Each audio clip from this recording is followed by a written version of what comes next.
celebraba el, el hallazgo precisamente del rollo que se mencionaba que lo halla Josías en el templo, lo que viene a ser Deuteronomio, supuestamente.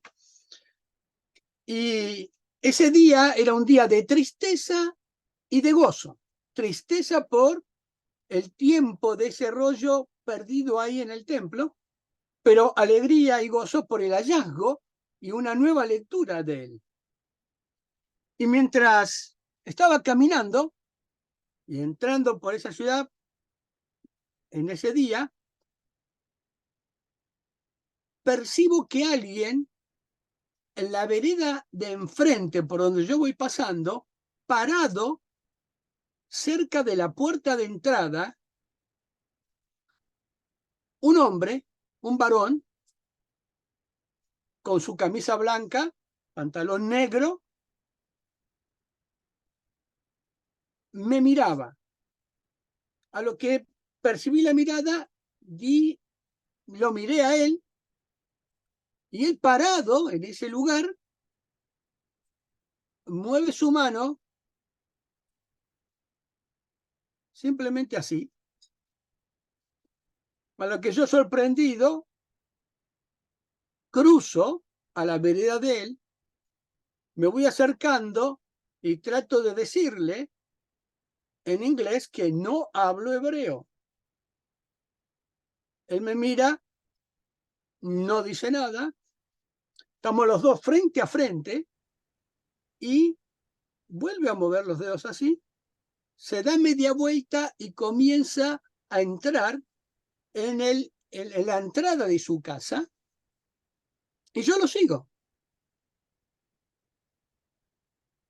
Él se detiene en la puerta de su vivienda, es decir, ya entrando a su casa,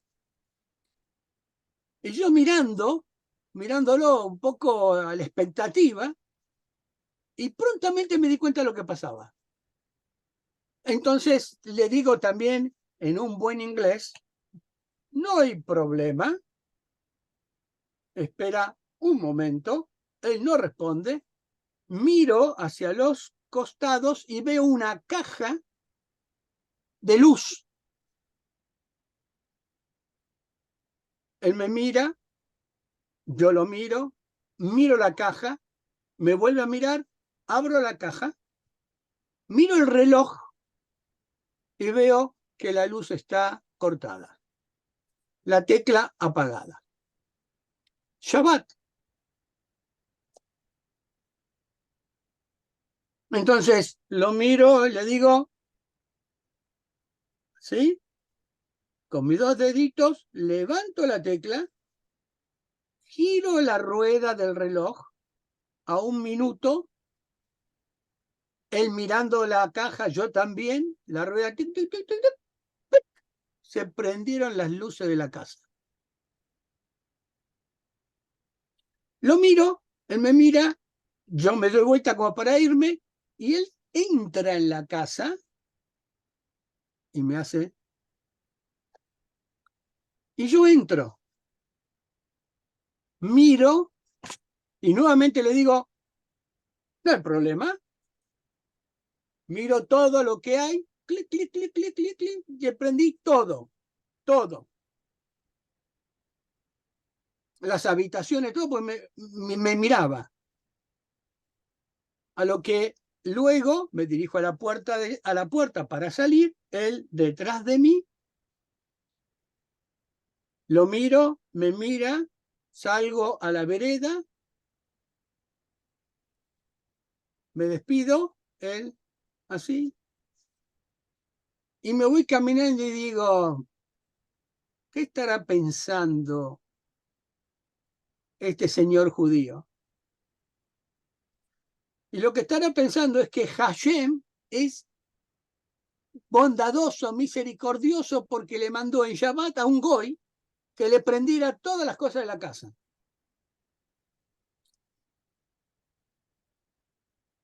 Y yo pensé, ¿qué estará pensando él? ¿Qué estaré pensando yo? Y yo le dije, un creyente en Jesús como Salvador, le prendió a un judío todas las luces de la casa.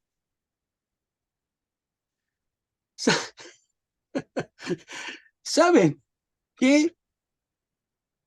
Estaba pensando, tengo que volver a Israel, porque esto hace como 25 años y nunca más se me ocurrió ir a la casa, porque conozco la casa en Bellán. Tendría que ir a verlo para decirle, ¿te acordás? ¿No? ¿Te acordás de aquel tiempo? Cuando tenía que leer esto de Joel, creo que hay una obligación de mi parte responsable de que ustedes saben que yo soy creyente en Jesús. Claro, ¿no? Creo en Jesús como mi Señor y Salvador. Y que además estoy abierto al diálogo, soy respetuoso, amo al pueblo de Israel, amo a los hermanos creyentes, creo que estamos en un momento de diálogo fecundo y oportuno en el cual nos podemos tratar como hermanos, pero también quiero dejar en claro, ¿no? Que al menos ya se trasunta en los encuentros que tenemos, pero quiero que todos sepamos esto. Lo he leído, pero lógicamente tengo también mis convicciones. No voy a hacer de la lectura un debate, sino creo que es un diálogo. Y cuando Joel presenta este texto, él hace una introducción interesante, mencionando que en un artículo del periodista Do Jaime acerca de un simposio que se celebró en la conmemoración del 40 aniversario de la declaración Nostra Aetate, es decir, nuestra edad, del Concilio Vaticano II en 2005, se reporta que al comenzar su alocución, el cardenal Walter Kasper leyó una carta del Papa Benedicto XVI. En ella, el sumo pontífice expresaba su esperanza de que, con el diálogo teológico, así como en los contactos y la colaboración cotidianos, los cristianos y los judíos ofrezcan un testimonio común cada vez más convincente del Dios único y de sus mandamientos, de la santidad de la vida, la promoción de la dignidad humana. Y pensaba, esta persona, este varón, no me preguntó si yo había respetado los mandamientos. Y yo no le pregunté si él creía en Jesús. Lo que hice fue prenderle las teclas porque estábamos juntos ante una necesidad en donde nos unía y las miradas y la relación era de afecto. Lo recuerdo, espero que él también me siga recordando a mí en este momento. Pero hay algo en este texto, y creo que Joel me va a permitir esto, es que yo busqué la conmemoración del 40 aniversario de Nostra Aetate del Vaticano, todo el texto, y es más extenso. Y hay una parte preocupante en este texto, no preocupante, sino interesante para marcar, porque en uno de sus párrafos lo que se presenta es algo que siempre fue una inquietud entre los diálogos, o al menos en las relaciones tanto judío, cristiano, católico y evangélico o protestante, con otras también expresiones, digamos, religiosas, y cómo fue el trato. Tal vez cuando siga leyendo voy a hacer alguna mención a esto, pero dice que la dificultad de definir, dice el rabino Rosen, una teología cristiana del judaísmo coherente con la declaración Nostra Aetate, nuestra edad, fue ilustrada por la intervención del rabino David Rosen. Se refirió en particular al debate que se ha abierto entre los católicos sobre la cuestión de la evangelización de los judíos.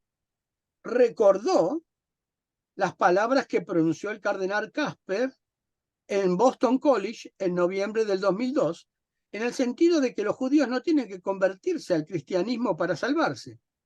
Si siguen su propia conciencia y creen en las promesas de Dios de la manera en que las entienden en su tradición religiosa, están en la línea del plan de Dios, que para los cristianos encontró una realización histórica en Jesucristo.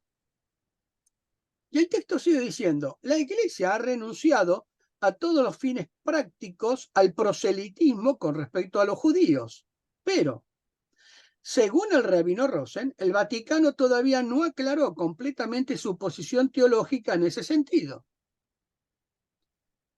Como prueba de ello, mencionó la opinión divergente expresada en Washington en marzo del 2005 por el cardenal Dulles, para quien la validez actual de la antigua alianza sigue siendo una cuestión abierta, de manera tal que siempre es el deber de los católicos invitar a los judíos a recibir la fe cristiana. Este punto de vista, considera el rabino Rosen, está en flagrante contradicción con la enseñanza del Papa Juan Pablo II y de varias conferencias episcopales. De ahí la urgente necesidad de una aclaración por parte del magisterio sobre esta cuestión crítica para la prosecución del diálogo entre judíos y cristianos. Y esto tiene que ver en realidad sobre el pasaje de Romanos, en donde la cuestión es si nosotros, dice el texto, y permítanme que lo lea, ¿no? Dice, que si confesares con tu boca que Jesús es el Señor y creyeres en tu corazón que Dios le levantó de los muertos, serás salvo. ¿No? Es parte de esa expresión, ¿no? Porque con el corazón se cree para justicia, pero con la boca se confiesa para salvación. Y siguiendo entonces con este texto, creo que a veces ha sido uno de los puntos en los cuales en los diálogos o a veces en las controversias o en las presentaciones se produce algún tipo de desencuentro, ¿no? Y nosotros queremos al menos respetarnos en lo que son convicciones, principios, puntos de vista abiertos al diálogo, pero de hecho son convicciones. Por lo tanto, yo al menos quería decir ante ustedes, ¿no?, lo que es mi convicción, en quien creo, soy respetuoso y quiero seguir entonces adelante con este texto que presenta Joel. Dice en el trabajo que está mencionando precisamente esto. Es bien sabido que el magisterio de la Iglesia Católica Romana, expresado en documentos de la propia Iglesia, especialmente el Papa anterior, no solo no conciben, sino que tampoco aceptan la existencia de dos caminos de salvación. O sea, uno para los gentiles, bien expresado en Romanos 10:9, y otro para los judíos. También claramente insinuado a lo largo del Nuevo Testamento, como se verán algunos ejemplos más adelante en el texto que ha presentado Joel. Por lo tanto, creo que démonos un tiempo para poder entender de qué estamos hablando. Algunos no lo han alcanzado a leer. Dice, aquí se va a tratar de hacer una aportación a los dos temas propuestos por el cardenal Casper sobre el diálogo teológico y en este marco tocar un aspecto de nuestra visión judía del cristianismo basada en una interpretación del Nuevo Testamento que pretende ser sobre este tema más coherente que las expuestas hasta ahora. Y cuando leí esto dije, Joel, de acuerdo a tu punto de vista. No, es decir, esto no es para un debate. Pero bueno, me sonó un poquitito como para decir, más coherente, bueno, vamos a conversarlas, ¿no? Y respetar especialmente el texto que estabas presentando. Es interesante porque él dice, desde los comienzos mismos del cristianismo, los padres de la iglesia, provenientes del paganismo, interpretaron al Nuevo Testamento, por así llamarlo, en clave de dos. Es decir, dividiendo el mensaje de redención en este texto a solamente dos grupos, los judíos y los gentiles. Es interesante, yo decía, no tengo tanto tiempo y no tenemos tanto tiempo de poder explayarnos aquí, pero los padres de la iglesia son toda una problemática para interpretarlos y para entenderlos. Y además, comprenderlo, y aquí estaría de acuerdo, dentro de lo que dice Joel, de a veces coherente, porque hay toda una línea de padres de la iglesia en donde la cuestión judía históricamente se presenta bastante complicada, especialmente en el primer siglo. Y ustedes saben, lo han mencionado ustedes, que el término judío no es un término acuñado en el texto bíblico, sino que es del periodo interbíblico. Creo que aquí Joel puede, y Marcelo puede tal vez afirmar esto, creo que lo dijo la vez pasada, porque solemos decir judío, judío, judío, pero es un término intertestamentario, cuando comienza a darse esa problemática, y entonces se aplica de esta manera. No viene ahora al caso, como también lo dice Joel, a que tengamos que ampliar todo esto. Los padres de la iglesia es un tema interesante para que tal vez en nuestras reuniones de diálogo los pudiéramos abarcar, ¿no? Algunos puntos en donde no estoy de acuerdo con alguno de ellos. Como una iglesia que después va a ser, y creo que Pedro también puede adherir a esto, una iglesia que luego va a convertirse en una iglesia constantiniana con un montón de situaciones que rifa, perdón la expresión, con respecto a los términos y a los principios que tenemos del cristianismo, ¿no? Entonces, yo iba a mostrarles unas fotos de lo que hay en el frente de las catedrales sobre una talla de una mujer airosa, con un gesto de soberbia, con un estandarte desciendo la iglesia, y otra mujer, ¿no?, con el rostro caído, con una serpiente enroscada en la vista, con un estandarte quebrado y las tablas de la ley en el suelo, que es la sinagoga. Estos fueron expresiones que no nos condujeron a buenos desenlaces o relaciones de diálogo.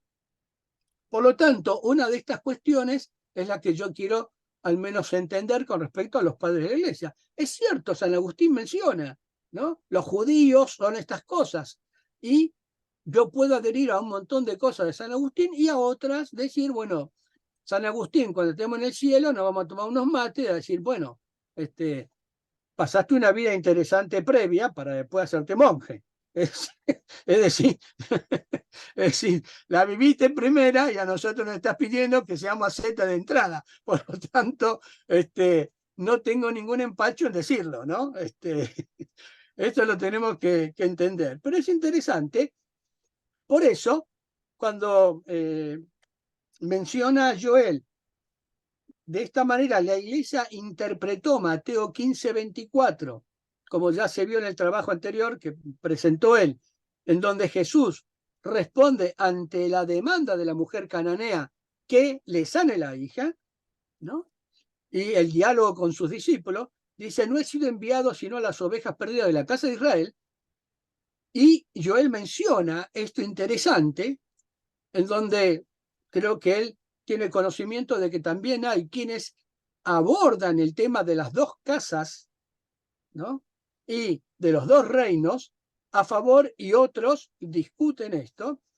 A mí me impactó este tema cuando dice, en el sentido de que su misión era primordialmente destinada a los judíos y luego en una segunda etapa a los gentiles. Sin embargo, el texto de Mateo es muy claro con respecto a la misión de Jesús. Está dirigida a la casa de Israel y no a los judíos que conforman la casa de Judá. Y me voy a tomar la licencia de unos minutos. En realidad, a veces considero que el nombre es Israel al comienzo. Y el nombre de Israel surge precisamente en ese encuentro de Jacob con el ángel, en donde le cambia el nombre. De burlador, de burlón, a príncipe, ¿no? Es Israel. En algún momento otros dan otra aplicación, ¿no?, como Dios prevalece, pero el nombre que se le da es Israel. Por lo tanto, al principio se lo reconoce como Israel. Y aquí yo quería mencionarlo porque este tema de los dos linajes o de las dos casas es posterior. Es posterior. Y tal como también Joel lo menciona, ustedes saben que cuando mencionamos a los reyes de Israel, comenzamos con uno que es Saúl, y que a mi criterio, y desde el texto bíblico, es mi concepción, Saúl no es rey. Saúl no es Melech. Saúl es Nagid. jefe guerrero tribal. Es cierto que la traducción... Sí, ya he vuelto. ¿Cómo? Perdón. Ya se está haciendo el callito. No me la han entregado la placa. Ah, bueno, no sé si le salió el callito a Saúl, pero el asunto es Saúl es Nagit. Y esto es interesante, porque el único periodo del reino unificado es el periodo de David y Salomón, con 2 periodos de 40 años cada uno, reuniendo 80 años. Si nosotros vamos a interpretar, si estuviera mi amigo Beni, diría, bueno, 40 lo que significa, una totalidad, 80 en la Kabbalah, el comienzo de algo nuevo. El reino unificado en el periodo de la monarquía en Israel, el único periodo es el de David y Salomón. Y los dos son Melech. ¿Bien? Saúl es Nagid. Y cuando se habla de ese periodo unificado, se habla de Israel. Luego sí tenemos la complicación de este buen muchacho llamado Salomón, que yo ya digo que Salomón era bastante pícaro también, y ustedes deben recordar el tema de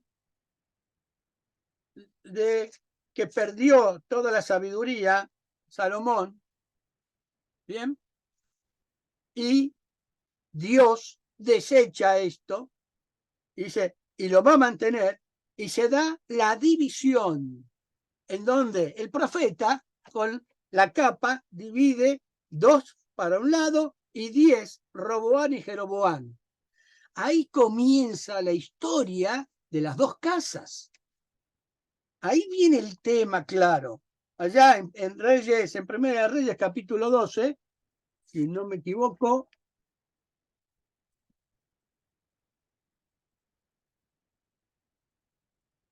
aquí lo tengo, discúlpenme un minuto, y dice en el capítulo 12, en el versículo 20, voy a comenzar con el 27. La causa por la cual éste alzó su mano contra el rey fue esta: Salomón, edificando a Milo, cerró el portillo de la ciudad de David, de su padre. Y este varón Jeroboam era valiente y esforzado, viendo a Salomón, al joven que era hombre activo, le encomendó todo el cargo de la casa de José. Aconteció, pues, versículo 29 del 12, en aquel tiempo que saliendo Jeroboam de Jerusalén, le encontró en el camino el profeta Ahías, silonita, y éste estaba cubierto con una carpa nueva, y estaban ellos dos solos en el campo. Y tomando Ahías la capa nueva que tenía sobre sí, la rompió en 12 pedazos. Y dijo a Jeroboam: toma para ti los 10 pedazos, porque así ha dicho Dios, Dios de Israel. He aquí que yo rompo el reino de la mano de Salomón, y a ti te daré 10 tribus. Y él tendrá una tribu por amor a David mi siervo, y por amor a Jerusalén, ciudad que yo he elegido de todas las tribus de Israel. Por cuanto me ha dejado Salomón, y han adorado a Astoret, diosa de los sidonios, y a Quemos, dios de Moab, y a Moloc, dios de los hijos de Amón, y no han andado en mis caminos para hacer lo recto delante de mis ojos, y mis estatutos y mis decretos, como hizo David su padre. Primera de Reyes, capítulo 12. Ahí comienza el tema de las 2 casas. 2 tribus al sur, bueno, 3, y las otras 10 en el norte. Y aquí vienen otros problemas con esto, en donde, si lo encontramos en Isaías 8:14, dice: entonces él será por santuario, pero a las 2 casas de Israel, por piedra para tropezar, y por tropezadero para caer, y por lazo, y por red al morador de Jerusalén. Isaías 8:14. Hay infinidad de textos en donde, tal como bien lo señala Joel, se puede hablar del tema de las 2 casas. Por lo tanto, ahí comenzamos nosotros a tener la división del reino. Y la división del reino se debe a que aquellos líderes religiosos, políticos religiosos, fallaron. Tal como en algún momento lo vamos a tener dentro de los reyes de Israel, ellos hicieron apostatar al pueblo. Bien, por eso tenemos rey, reino del sur, reino del norte. Ahora, dice Joel en esto, lógicamente, en el 722 con Sargón, estas tribus del norte van a cautiverio y tienden a desaparecer. Es interesante lo que mencionan algunos, y yo a veces lo hago cuando doy historia antigua, cómo fueron recomponiéndose y a dónde fueron a parar. No lo voy a decir ahora en extenso porque tampoco tengo tantos minutos, pero sí quiero señalarles algo que lo suelo decir, porque algunos de ellos hablan que desde el este, lo que nosotros tenemos Europa, en ese momento, desde el este, con el empuje de lo que es Asia, con aquellas tribus asiáticas que empujaron y que van a penetrar en el oeste europeo, que es precisamente la mal llamada invasión de los bárbaros, ¿no? Que en realidad la palabra bárbaro la encontramos en la Ilíada de la Odisea, cuando dicen los barbarófonos. No eran brutos, no eran brutos como carretillades de leña, dice alguno. No eran brutos, eran barbarófonos, los de hablar distinto. Esa es la palabra, ¿no? Nosotros ahora decimos que eran bárbaros porque son bárbaros. No, barbarófono. Es decir, un porteño es barbarófono, un cordobés es barbarófono. Cuando se forma ese ejército, ¿no?, persa, hay alguien que dice de hablar distinto, medo persa, ¿no? Entonces, lo que quería decir que cuando estos del este ingresan, hay un grupo que son sajones. Y entre los estudiosos de cómo se van perfilando las tribus en este contexto planetario, lógicamente del mundo conocido, hay un grupo que son saxones que podrían venir y derivar de alguna de las tribus de Israel. Y lo más probable es que todos tengamos algún gen judío. Bueno, perdón, algún gen hebreo de allá, ¿no? Es decir, la vez pasada, y no encontré el video porque estaba bastante preocupado, pero se lo voy a buscar para mostrárselo, en donde se hizo un estudio precisamente en Europa, y algunos decían, yo no tengo nada de esto, yo no tengo nada de aquello. Cuando le hicieron el estudio, tuvieron que pedir, primero lloraron porque parte de su identidad era de algunos que ellos no querían y nunca supieron cómo llegaron, ¿no? Y alguno me dice, pero vos sos judío, yo creo que tengo algo, ¿no? Mis abuelos eran españoles y mi abuela andaluza, así que desde mentiroso y algunas cuantas cosas más, bueno, pero dejémoslo. Ahora, convertido al Señor, trato de decir la verdad. Pero estas serían parte de las 10 tribus perdidas, ¿no? Pero es extenso esto. Y Joel dice, interesante, porque dice, el Nuevo Testamento es coherente con esta concepción. Y él menciona, por ejemplo, tenía la Jerusalén celeste un muro grande y alto con 12 puertas, y en las puertas 12 ángeles, y nombres inscriptos, que son las 12 tribus de los hijos de Israel. Apocalipsis 21, 12, 14. Yo digo, alguna vez me voy a tomar un mate con Joel. No sé, ¿me tomado mate, Joel? Sí, ¿no? Bueno, un tecito entonces, un tecito. Ya me voy a hacer un viaje para Israel y vamos a comer algo allá.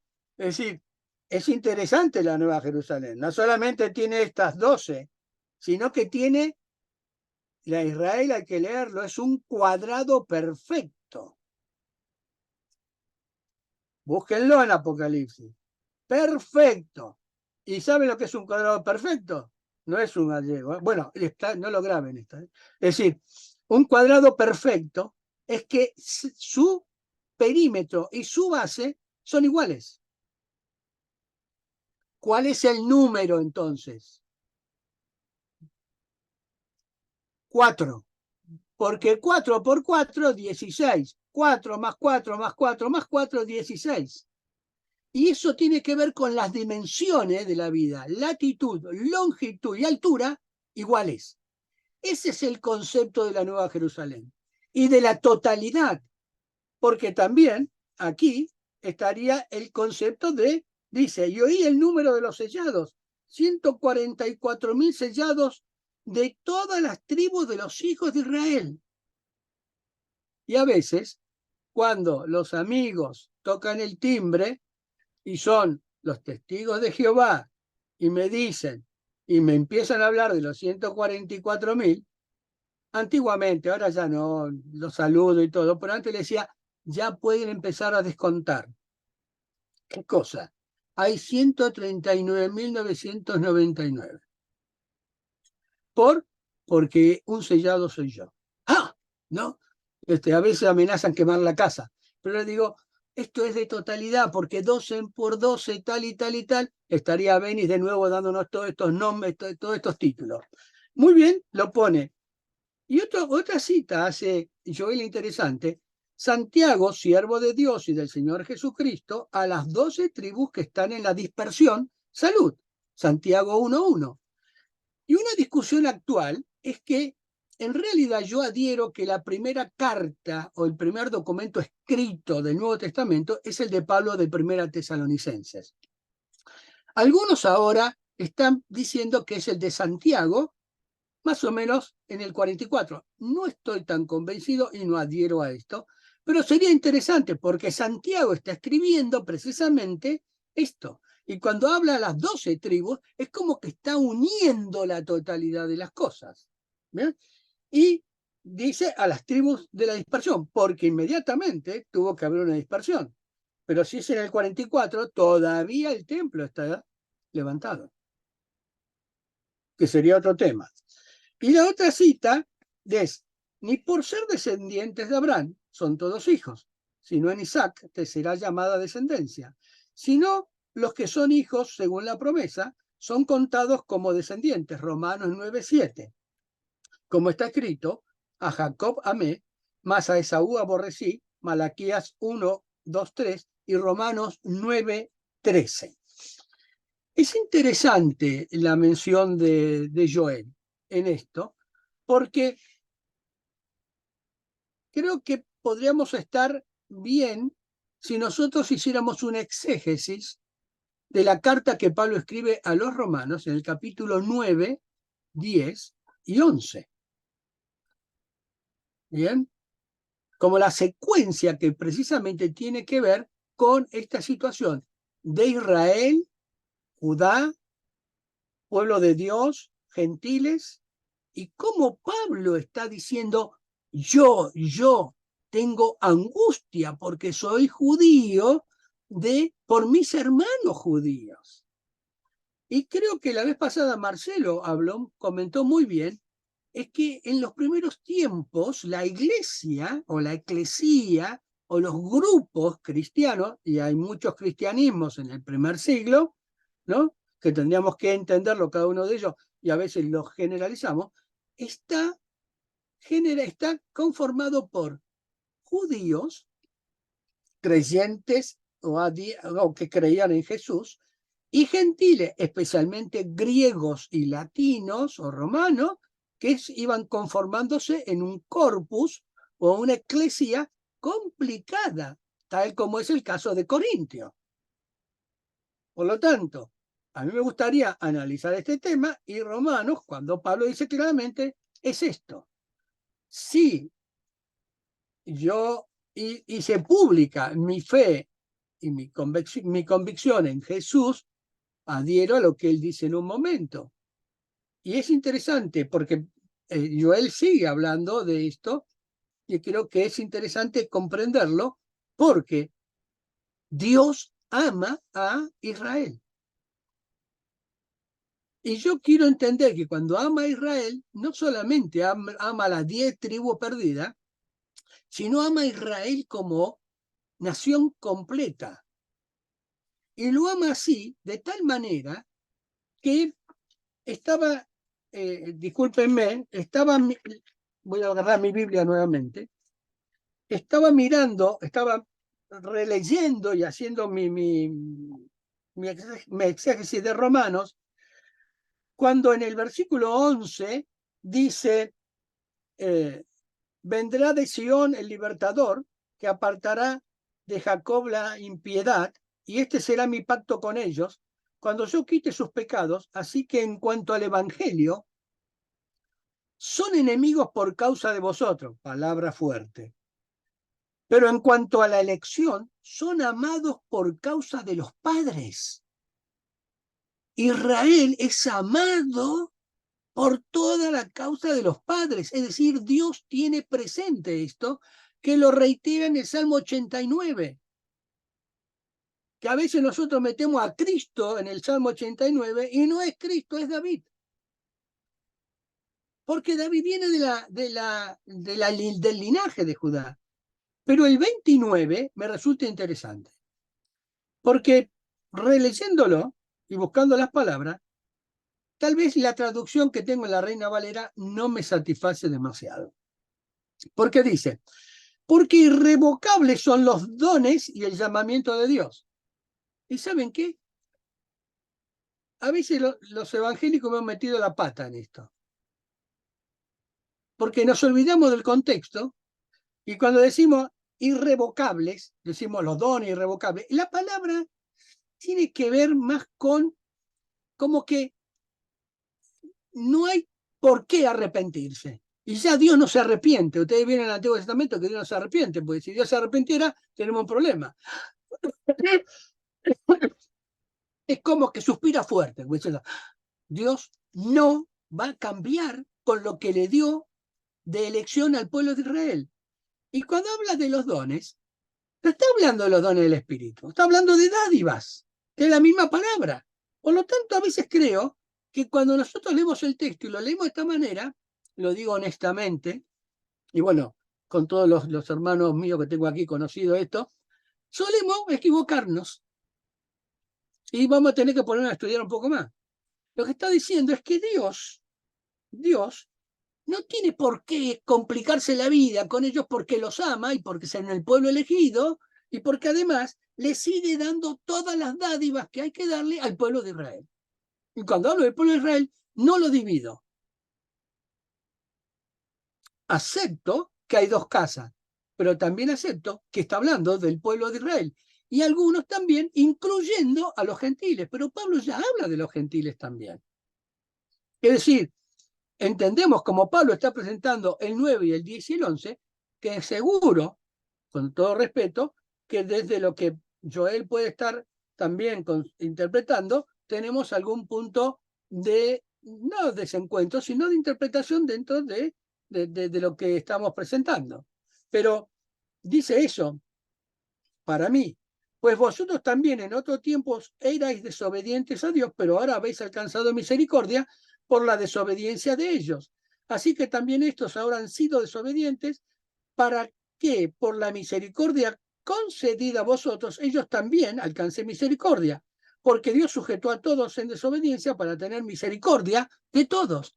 Y yo insisto, misericordia aquí está en griego, pero cuando hablo de misericordia en hebreo, sigo pensando que esa palabra que tiene relación con el útero también es la gran posibilidad de sentir el calor, la seguridad de la criatura que se va formando en el útero de la madre. Dios ama al pueblo intensamente, le sigue dando las dádivas y también lo invita al arrepentimiento, como nos está diciendo a nosotros. Por lo tanto, sería parte de esta cuestión. Y sigue mencionándonos, Joel, algo interesante. Dice, una de las claves para la comprensión de la existencia de los dos caminos radica en leer el Nuevo Testamento sobre este tema en clave de 3. Él está planteando que tiene que ver con la casa de Judá, la casa de Israel y los gentiles, ¿no? Aunque los dos últimos estén hoy en día tan mezclados que por ahora no se puede distinguir la pertenencia de cada individuo ¿no? Que pueda pertenecer a alguna de estas tribus. Por ejemplo, lo que yo dije hace un rato, que posiblemente los españoles todos tenemos algo de esto. ¿Bien? Por lo tanto, Marcelo, que la pases muy bien. Saluda a tu hija, bendiciones y disfruten el título. Muy bien. Y va a dar unos ejemplos, Joel. Interesante. No sé, Ángel, ¿cómo vamos? Bien, vamos bien. Bueno, Vamos a ver que habría que dar el ejemplo de bueno, Mateo bien. para cerrar. Entonces, él expone, dice, así que aquí se van a exponer algunos ejemplos acerca de la existencia de dos caminos de salvación. Mateo 9:17. Este primer ejemplo ya fue expuesto, dice él, en un trabajo anterior. No obstante, en el marco de este capítulo es importante plantearlo nuevamente. Los tres evangelios sinópticos traen esta alegoría, pero será suficiente analizarla según el texto de Mateo que enseña: ni echan vino nuevo en odres viejos, de otra manera los odres se rompen y el vino se derrama, y los odres se pierden, pero echan el vino nuevo en odres nuevos, y lo uno y lo otro se conservan. Mateo 9:17, Marcos 2:22 y Lucas 5:37-39. Dice Joel, bien, en esto, en la aplicación, según la tradición cristiana, el vino nuevo representaría el Nuevo Testamento, así se tiene lo siguiente. Esta oposición entre lo viejo y lo nuevo alude probablemente a la antigua alianza opuesta a la nueva. Y es verdad, porque depende de la tradición y algunos de los padres, siempre encontramos la posibilidad de decir, el Antiguo Testamento es lo viejo, el viejo pacto, y el nuevo es el nuevo pacto. De hecho, ya hablamos, Antiguo Testamento y Nuevo Testamento, como dos cosas, uno, el antiguo que antiguo terminó y estamos testando de algo, y el nuevo. Pero no todos los que interpretamos el texto lo estamos interpretando de esta manera, porque hablar de odres viejos implica también aquellos que espiritualmente son tan rígidos que en su expresión de fe suelen ser irritativos. Yo creo que muchas veces somos tan religiosos como creyentes y como cristianos que somos molestos para los demás, aún en la terminología que decimos. Por lo tanto, no hemos entendido lo que significa este evangelio, tal como dice Joel, en donde se tiene que volcar en amor. Yo disfruto del Antiguo Testamento. Me deleita el Antiguo Testamento. Lo leo realmente apasionadamente por lo que dice. Por lo tanto, me da la pauta, las pistas de ir comprendiendo el nuevo. Y el nuevo también en el antiguo, usando palabras así. Por lo tanto, según nuestra opinión, el vino de esta figura, menciona Joel, representa obviamente al Evangelio. Pero el Evangelio es buena nueva. No es necesariamente para quebrar y romper cosas, sino tal vez para darle sabor. Es cierto lo que pasa con un vino nuevo en odres viejos, pero en la vida de las personas, el Evangelio produce realmente nuevas experiencias, valorando las viejas. Miren, Machado tiene un poema que dice: anoche cuando dormía soñé bendita ilusión, que una colmena traía dentro de mi corazón y que doradas abejas iban produciendo en él con las experiencias viejas, blanca cera y dulce miel. Esto para mí es el Evangelio, en la vida de una persona, no para quebrar, sino para nutrir, para dar sabor, para comprender. Por lo tanto, él dice realmente que va a estar asociado esto tal vez con Romanos 10, versículo 9. Y en esto yo nuevamente diría, y esperen que yo tenga una cita por aquí que me resulta interesante, que cuando hablamos de camino, Encuentro siempre en Isaías capítulo 35, versículos 8 y 9, y vuelvo a mi Biblia.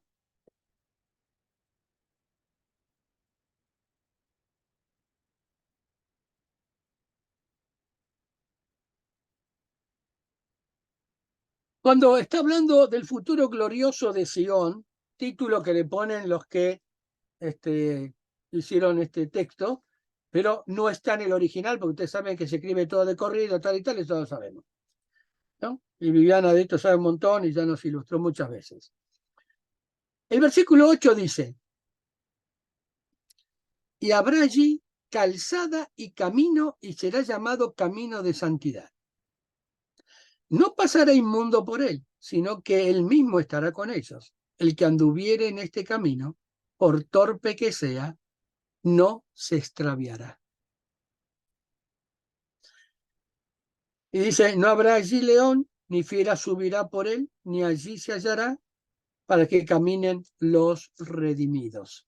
Y los redimidos de Dios volverán y vendrán a Sión con alegría, y gozo perpetuo será sobre sus cabezas, y tendrán gozo y alegría, y oirán la tristeza y el gemido. Yo amo al pueblo de Israel. Entiendo lo de las casas, Judá e Israel. Podría agregar algo más en cuanto a la relación, porque Judá también metió la pata. Judá no le dice Dios a Israel: a vos te va a pasar esto, pero Judá también. No es la santita, ¿eh? Por más que lo haya tenido a David, a Salomón, bastante preocupante, pero también va a cautiverio, pero tardíamente. Ahora, hay esperanza, porque lo que invita Dios es al arrepentimiento. Y en este camino de arrepentimiento, no voy a hablar del árbol, porque seguramente Joel lo va a hablar después, ¿no? Etcétera, etcétera. En algún momento seguiremos leyendo. Nosotros fuimos injertados. Pero en el capítulo de Romanos también, Pablo dice: ojo con ustedes, creyentes, y podríamos decir cristianos, no se vuelvan soberbios, ¿no? O agrandados, creyendo que son mejor que los judíos. Eso dice Pablo. No tenemos que agrandarnos con esto. Israel es el pueblo de Dios, y en el arrepentimiento esas ramas volverán a ser injertadas y volverán a participar de estos que es el camino para Dios. Yo, delante de ustedes, confieso que creo lo que dijo Jesús: yo soy el camino, la verdad y la vida. Nadie viene al Padre sino por mí. Respeto el camino que la casa de Judá e Israel, para mí Israel y los gentiles, debemos encontrar estos caminos para llegar a través de Jesús a Hashem. Termina Joel de esta manera, diciendo: de esta perspectiva se puede también comprender mejor la declaración de Jesús en el Evangelio de 4:22. La salvación está, o esta viene, de los judíos. Es decir, que si los judíos se pierden, desaparece al mismo tiempo la salvación de los gentiles. Yo diría que lo que Jesús le dijo: los verdaderos adoradores van a adorar en espíritu y en verdad. Hasta aquí llegué. Gracias por el trabajo de Joel. Es interesante. Yo, desde mi fe, sin entrar en debates, respetando opiniones, puntos de vista, creencias, yo creo en esto. Todo aquel que cree en Jesús y lo confiesa públicamente será salvo. Y Juan 3:16, porque de tal manera amó Dios al mundo Hashem, que envió a su Hijo unigénito, para que todo aquel que cree en él no se pierda, sino que tenga vida eterna.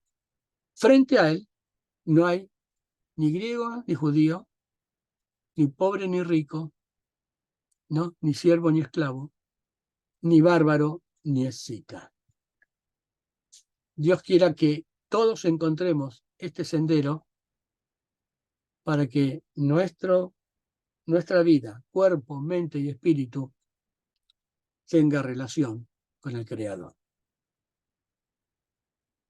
No debato, simplemente comento esto y agradezco la posibilidad de transmitir este aspecto. Muy bien, gracias, Pedro. Vamos a ir abriendo a quien quiera ir dando su opinión.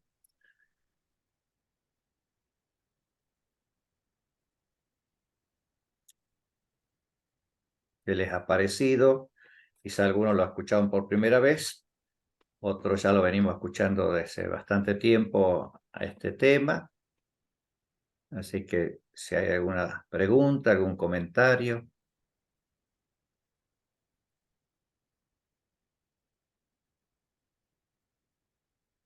Wow, como Marcelo empiezo con el dedo. No está Marcelo. No, por eso digo, hago como Marcelo con el dedo. Aurora.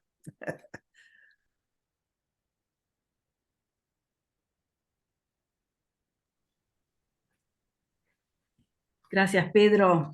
Y gracias, Joel, también. Muy interesante el artículo.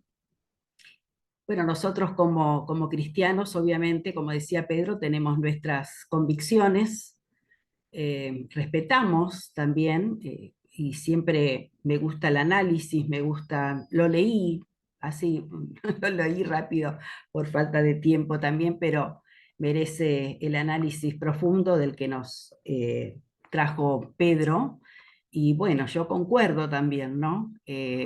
Nosotros como cristianos creemos en la salvación en Cristo Jesús, y creemos también que hay una oportunidad para el pueblo judío, el pueblo que Dios ama, de reconocer también en el Mesías esperado ese Salvador también.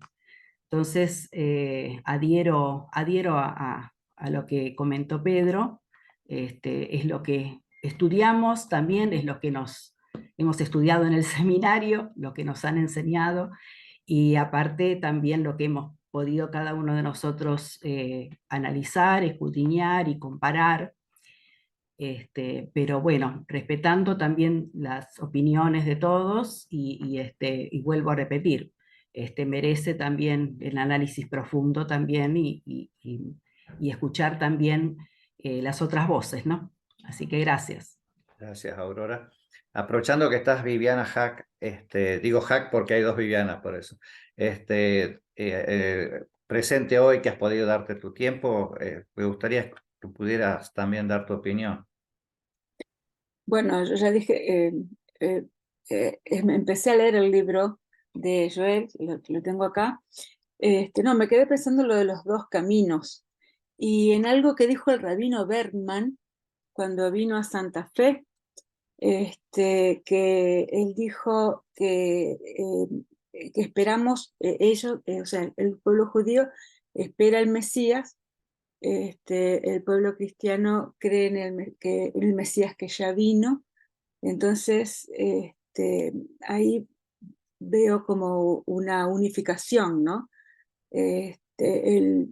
La salvación de los judíos también esperando al que ha de venir, y nosotros esperando, o sea, como decía Pedro, en el que ya vino. Entonces, yo veo que los dos caminos convergen en el Mesías. Y bueno, también como Pedro pienso que el Mesías ya vino, ¿no? Y veo que los dos caminos convergen ahí. Eso no. Muy bien, gracias. Pedro, Seda.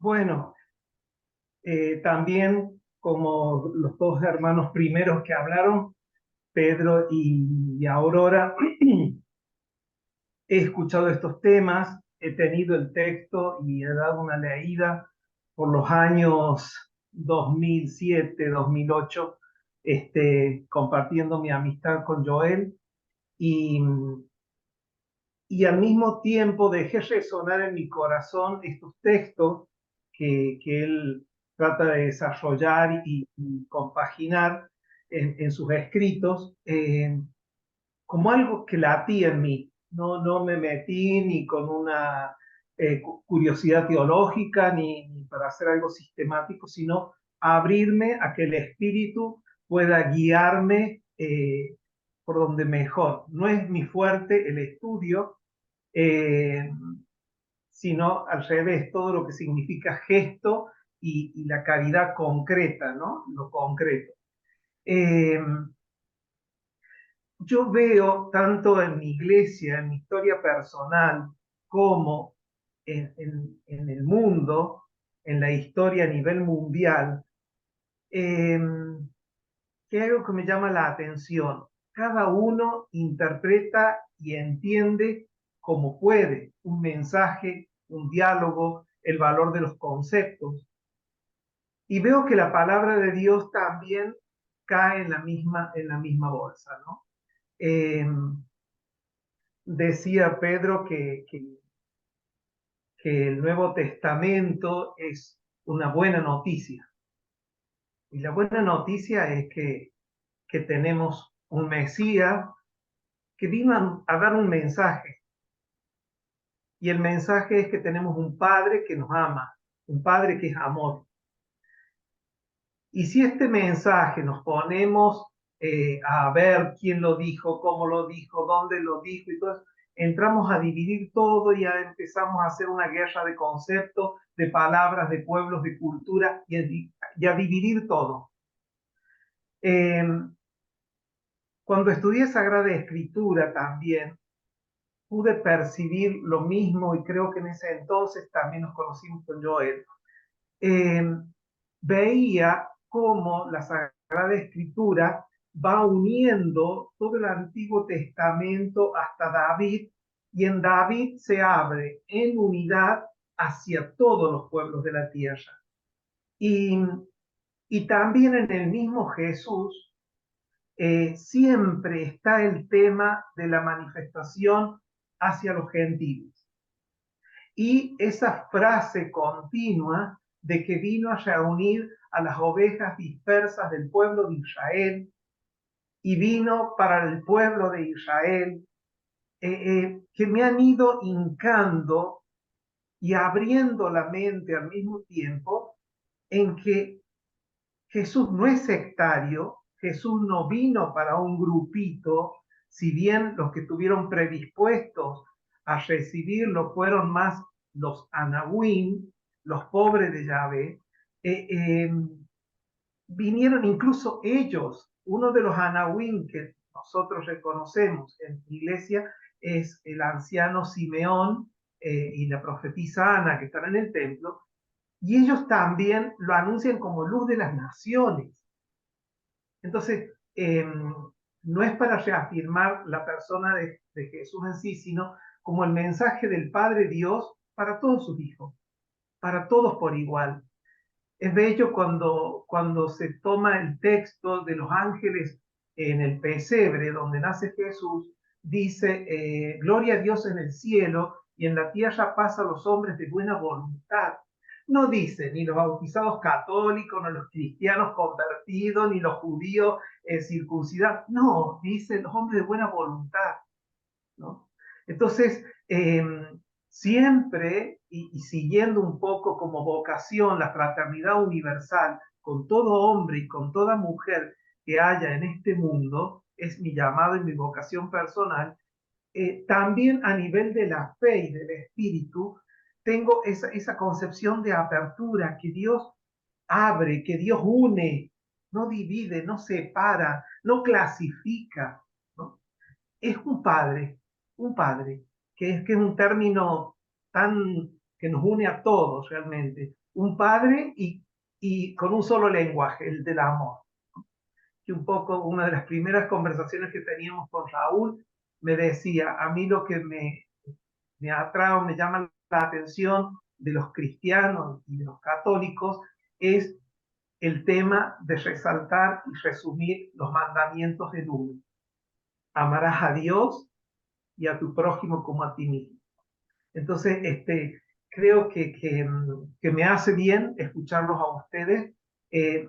Y algo muy lindo, con esto termino, ¿no? Que nos decía uno de mis monjes, de mis superiores monjes, que ya falleció y su especialidad era la Sagrada Escritura, era doctor en Sagrada Escritura, nos decía, cada uno, el Evangelio, tenemos 4 evangelios, porque existieron Mateo, Lucas, Juan y Marcos.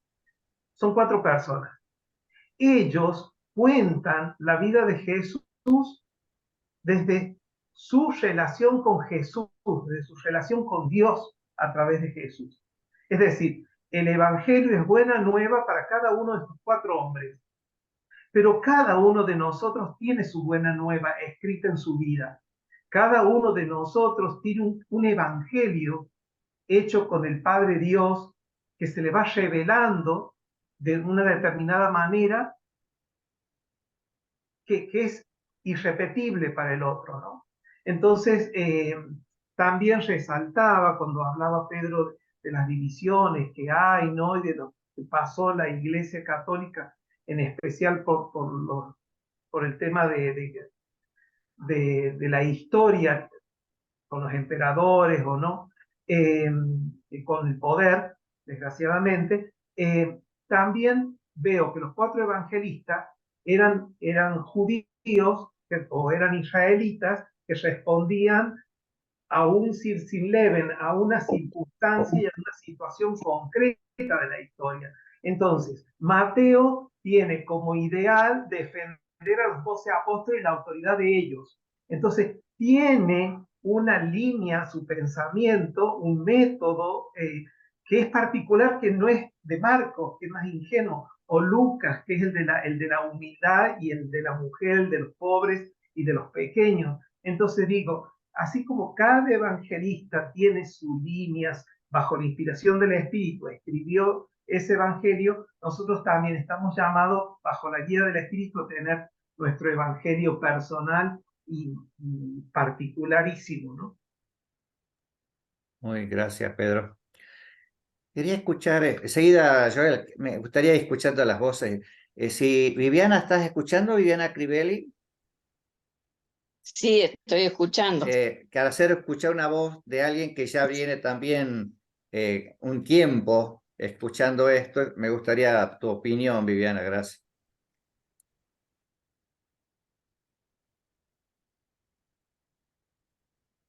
Mira, para mí ha sido un descubrimiento cuando conocí lo escrito por Joel y en las diferentes reuniones que vinimos teniendo ya años fue como un descubrimiento nuevo esto de 2 caminos y una misma redención, ¿no? Porque estamos hablando de la salvación. Entonces comprendí que no es sumamente necesario esta conversión al cristianismo, que es un poco nuestra, a ver, nosotros tenemos como cristianos, tenemos un mandato, que es el de ir y evangelizar, el dar a conocer la buena nueva. Entonces tenemos las catequesis, tenemos nuestra función en ese aspecto, digamos, con los hermanos. Pero hablando del tema de la salvación, que es algo que nos interesa a todos, yo empecé a creer que realmente un judío que sigue ese camino va a tener su salvación. Y lo que tanto nos aflige de tantas personas que por ahí no tienen una creencia en Dios o no tienen nuestra propia creencia, también es como que he ido internalizando que una persona que es justa, aunque no haya conocido la fe, ni la cristiana, ni la judía, o cualquier evangélica, digamos, si es justo, si ama, que es el principio, digamos, de todo el amor, como recién dijo el Padre sobre el tema de amarás al Señor tu Dios y amarás a tus hermanos, si tiene sus principios, que es la voz de la conciencia interior que tiene la persona, y hace caso a esa voz de la conciencia para bien, también tendrá su salvación. Entonces, es como a veces no cerrarse, digamos, para un católico, que en algún momento hemos recibido a veces en la formación eso de cerrarse, que se salvan solamente los católicos, los que tienen esta fe. Para mí me ha abierto el corazón a eso y ha abierto mi fe a eso.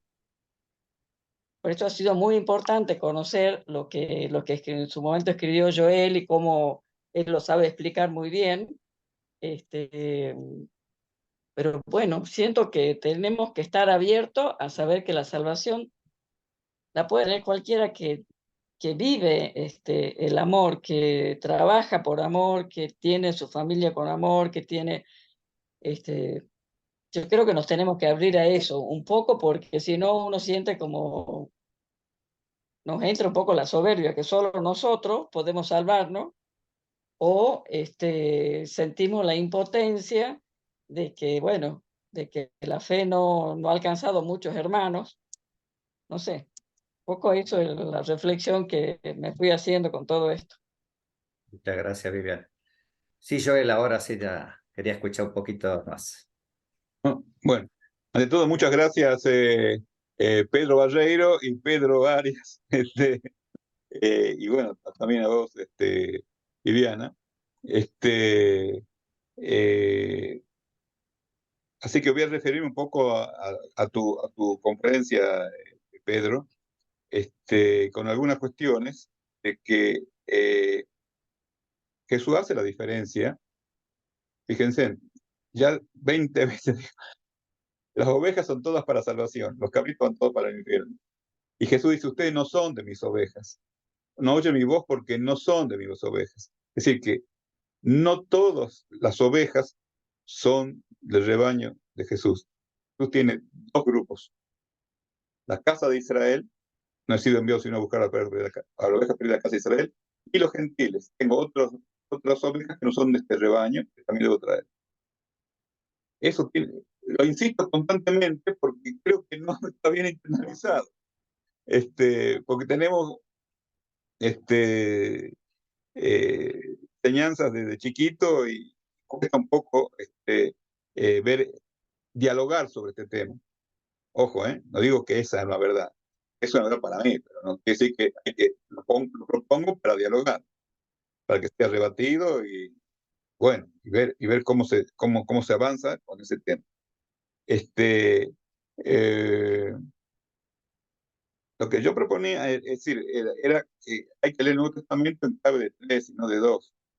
Es decir, que son las 3 ramas del olivo, que son las ramas no desgajadas, que por los judíos no fueron desgajados, las ramas desgajadas, que son la casa de Israel, que fueron arrancadas y llevadas al cautiverio, y las ramas del olivo silvestre, que son los gentiles.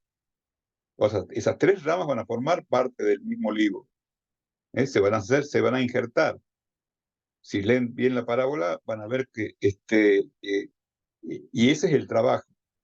Por eso que las ramas de la iglesia, o la casa de Israel, o los judíos que van a buscar la casa de Israel, tienen que traer a los gentiles también. Así, hoy en día no se sabe quién es gentil, como dice Pedro también, quién es gentil y quién es casa de Israel. El cristianismo está formado por esos dos grupos. Que si Dios considera que algún día tendrán que diferenciarse, bien, y si no, no importa, no es necesario. A mi criterio no es necesario.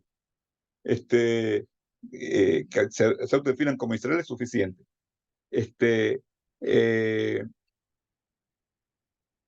Con respecto a los odres, ¿no?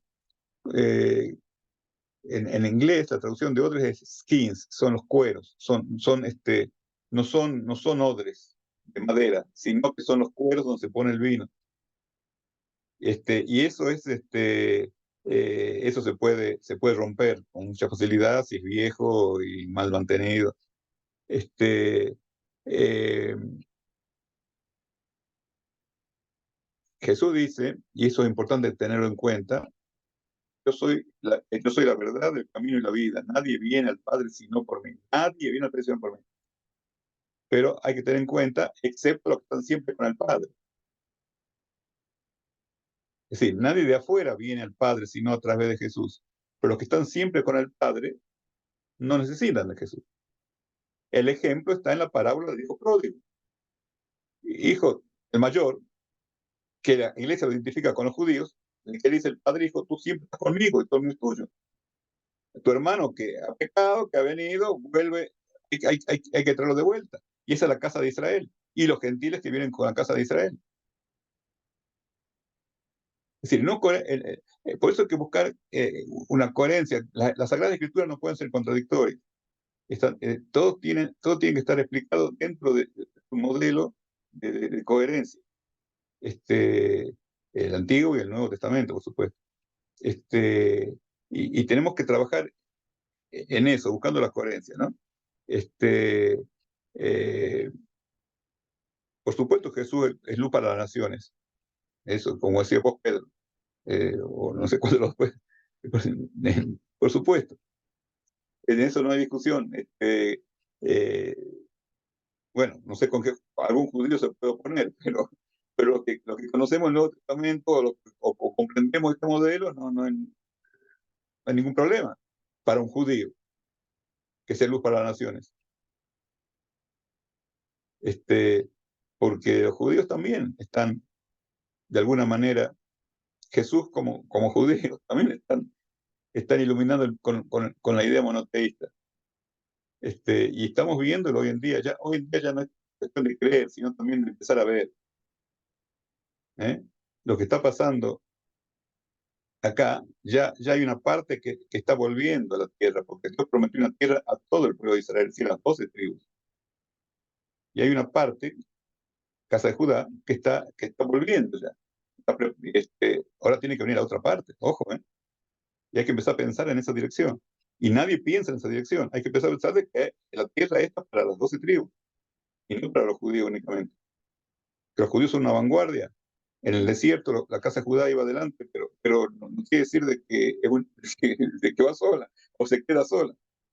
El primero que se tira al agua, cuando Moisés dice adelante, entren, y cómo vamos a tirar si no vamos a ahogar, se tiró un tipo de la casa de Judá,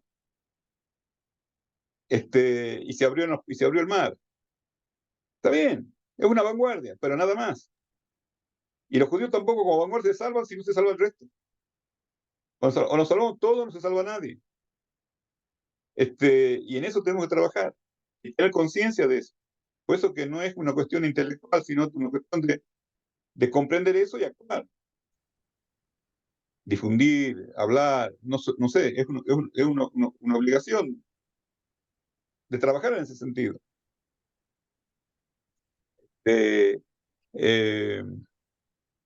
Bueno, no quiero entenderme más, la verdad que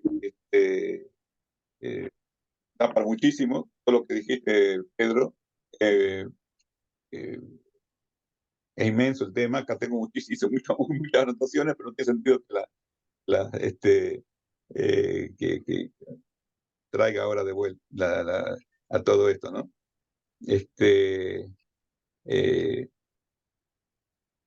Bueno, hasta acá nomás. Gracias, Joel. Es interesante, Joel, y gracias. Es decir, yo creo que lo que tenemos que hacer es lo que estamos haciendo. Sí. Dios es, a ver, nosotros decimos Dios es nuestro, y en realidad nosotros somos de Dios. Es decir, nosotros nos apropiamos de Dios cuando tenemos que decir que somos de Él, y ahí la cosa cambia, ¿no? Es decir, y trabajar lógicamente para que todos puedan llegar al conocimiento de Él.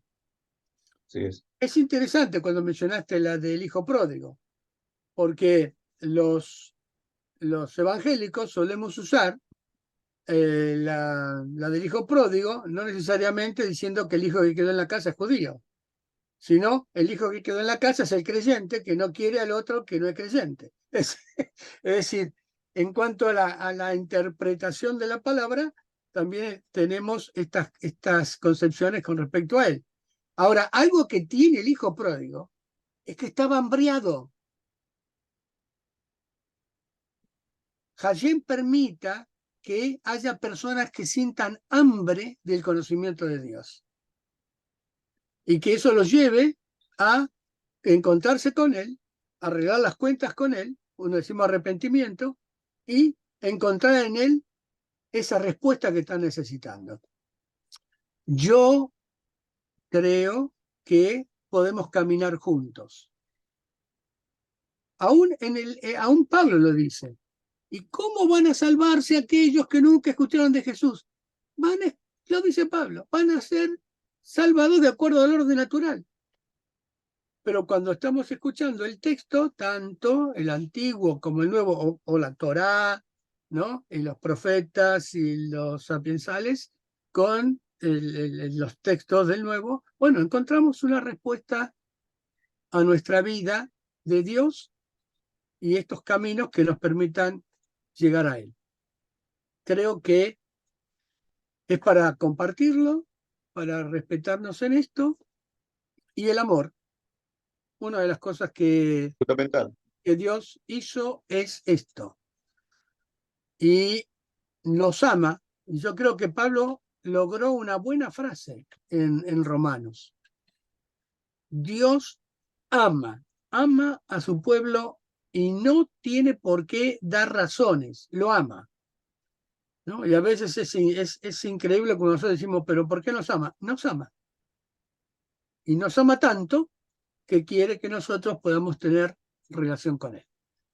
El texto, como siempre dije, me agrada lo que escribiste, podemos compartirlo. Me había olvidado algo. El nombre de Israel se encuentra por primera vez en la estela de Bechán, donde yo trabajé. Y dice Israel. Ujú. Y dos judíos de la escuela de la Universidad de Tel Aviv, Silverman y Finkelstein, son los que escribieron si realmente existieron David y Salomón. Interesante, poniendo en duda, y escribieron la Biblia desenterrada, el único periodo donde es Israel, no casas. Israel. Claro. Israel. Luego, esta situación, como todos tenemos, de errores, es que comenzamos a dividirnos y Dios quiere unidad para que podamos conocerlo, amarlo y que nos amemos entre nosotros. Bueno, gracias. Muy bien, Perfecto. gracias, Pedro. Muy bien, muchas gracias. ¿Alguien más antes de irnos? Una última Sí, Pedro. palabrita.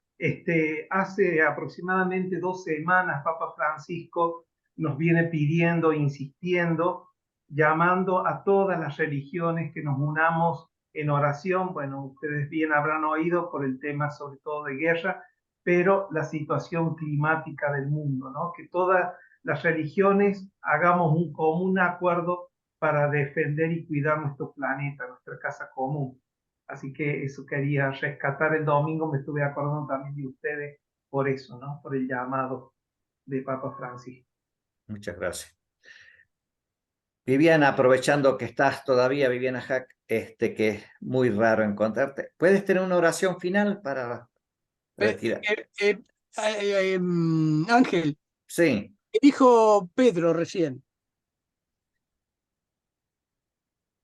porque el anhelo ardiente de la creación es el aguardar la manifestación de los hijos de Dios. Romanos 8, versículo 19. La creación está esperando de nosotros que nos manifestemos. muy bien. Viviana. Para bien.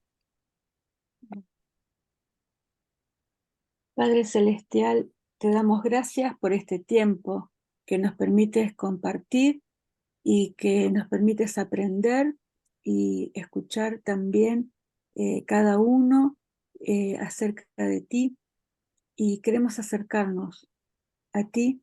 Te pedimos que tengas misericordia de nosotros y nos bendigas, y que tengas misericordia de nuestro mundo, que podamos cuidarlo como encomendaste a Adán en la creación y que podamos también mostrar tu amor hacia cada uno de los seres humanos. Te pedimos que nos bendigas a cada uno, en especial a los que están viviendo en situaciones difíciles. Te pedimos por la paz, te pedimos por nuestros hermanos que están sufriendo en Medio Oriente, tanto en Israel como Palestina y en otros lugares. Señor, para que los guardes en el hueco de tu mano y pongas paz en este lugar. Y nos bendigas ahora al regreso a cada uno a sus actividades. En el nombre de Jesús. Muchas gracias. La semana que viene, ya les voy a mandar esta semana nuevamente, entonces el escrito para la semana que viene, nos va a guiar Daniel Gaidú la semana que viene. Así que les invito a que traten de leerlo. Son apenas 3 páginas y un poquito más, no llega ni a 4. Así que van a tener ahora simplemente 2 pasajes bíblicos que se van a analizar. Así que les invito a que lo lean y lo investiguen, así podemos aportar un poquito más. Muchas gracias. Nos vemos el martes que viene, Dios mediante. Muy bien, muchas gracias. Chao, hasta luego. Chao, Hasta pronto, hasta pronto. Gracias, hasta Muy bien. luego. chao, chao.